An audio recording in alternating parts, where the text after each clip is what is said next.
Good morning. Today is the 30th day, final day of the month of Av on the Jewish calendar.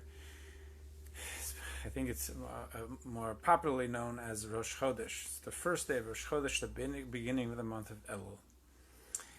The month of Elul is, as mentioned, it's a very important month.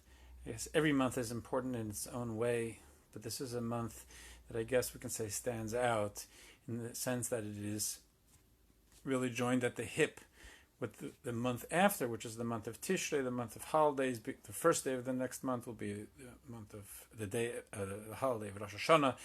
The 10th day of the month is Yom Kippur. We have Sukkot, Simchas Torah. It's Elul and Tishrei are really two sides of one coin, where Tishrei is a time of divine giving.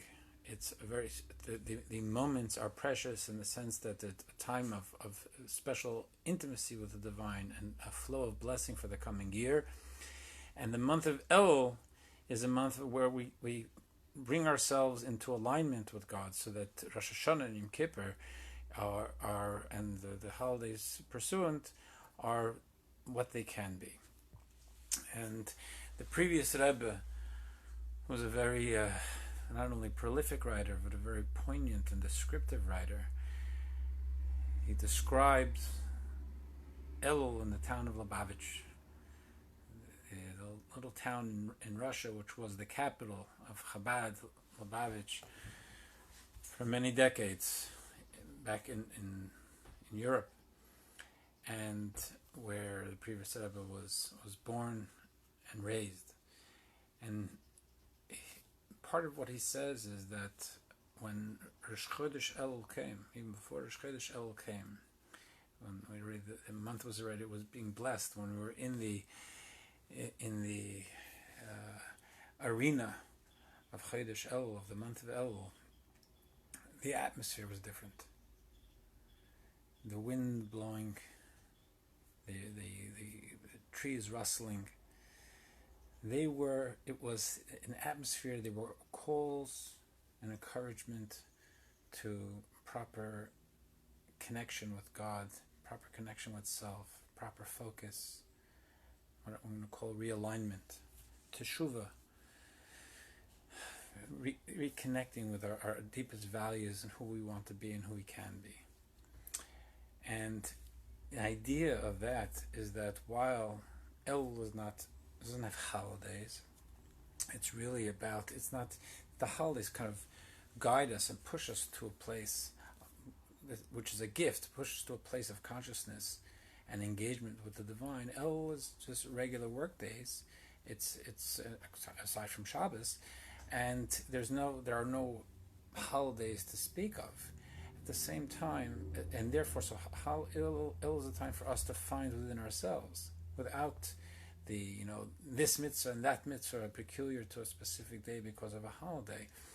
It's a time for us to find within ourselves a sense of connectedness, a drive to connect through introspection, to be able to cut through some of the fog and the static that builds up in life. Think about who we really need to be, who God created us to be, and who we want to be. But even though it is something which technically is more self-generated, God, in caring for us, creates an ambiance, an emotional availability for us to be able to find that. So even though we're not going to have a holiday where we're called to do this and that, we do have, perhaps subconsciously, God's wind at our back.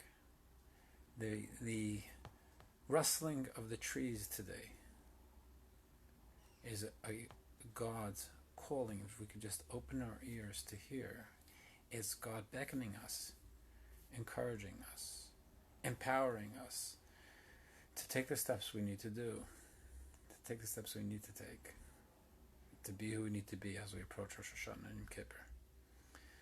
It's a very special month. It's a month where God is giving us the gift of an inclination a subconscious inclination to do the right thing, a gift of emotional availability to stop, look ourselves in the mirror, and say, who do I really want to be? So El is a huge opportunity. The next month, Shana and Kippur are huge gifts. El is an opportunity for us to get ourselves into shape, to really access and capitalize on the gifts that are coming down the pike in just a month. Wish you a great day and a happy Rosh Chodesh El.